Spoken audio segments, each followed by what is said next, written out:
Och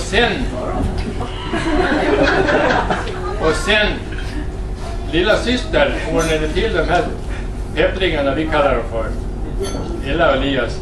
Då har Anette och Susanne haft klippkort på Gotlandsflyg.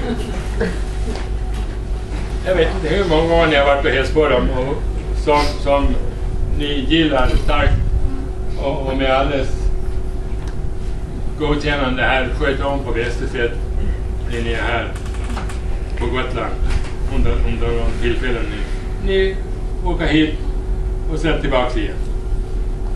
Nu har Anette fått en stora syster. Stora syster. Susanne! För nu bestämmer hon inte allting själv. Nu har hon fått en stora syster. Och med det här så vill jag hälsa dig välkommen i familjen, Susanne. Välkommen i familjen hos oss. Vi är jätteglada att se att du trivs med oss och vi trivs med dig. Hjärtligt välkommen. Kan vi ge en liten applåd här för?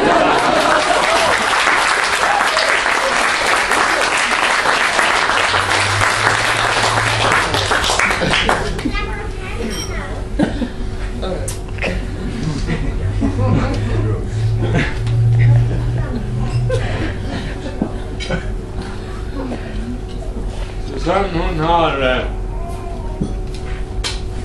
vad jag förstår varit en stottespelare. Stottepelare.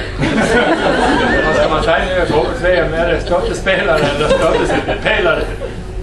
I sin familj i Nynäshamn. Där vi ser vi så här och en del sitter där. Och ni är givetvis också välkomna nu till vår släkt här nu. Fast de här nu heter Levander.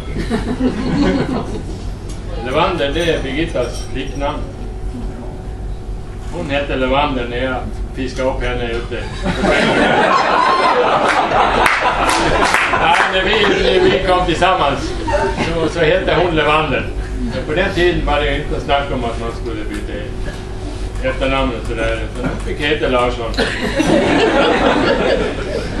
Fast hon har haft någon propå då och då att vi kommer att byta namn. Det är några år sedan nu.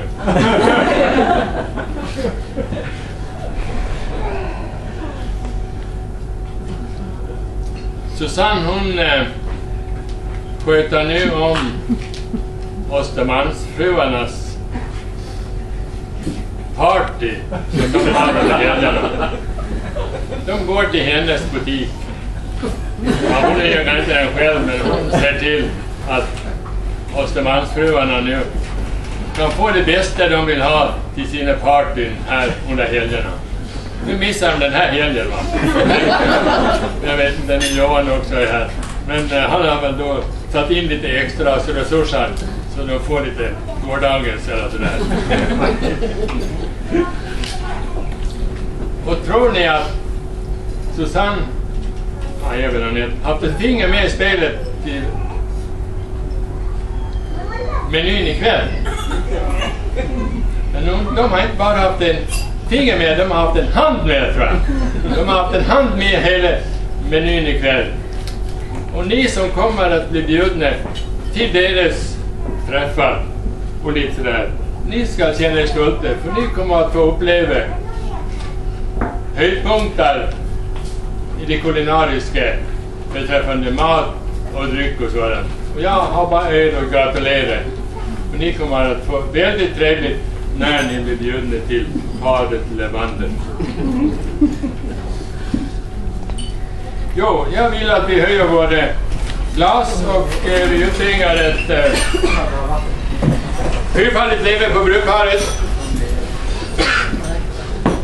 De lever hipp hipp. Hurra, hurra, hurra, hurra! Skål! Skål! Skål!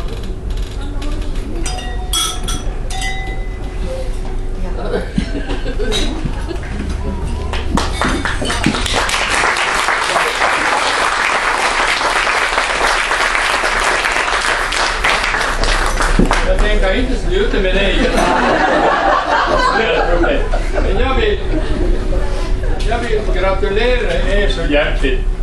Nu när den här lagstiftningen finns, att när man tycker om någon och älskar någon, oavsett, så ska man ha chansen att få ta hand om den personen och leva tillsammans med den hela livet.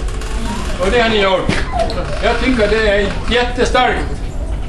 Jag tycker det är en bra grej att ni nu får möjlighet att tycka om och älska er som vi vet att ni gör, och ha det med er nu hela livet. Det vill jag gratulera er till särskilt. Bra!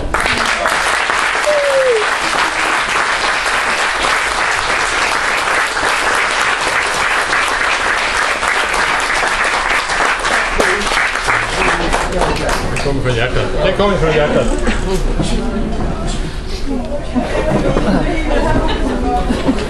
Nummer 2.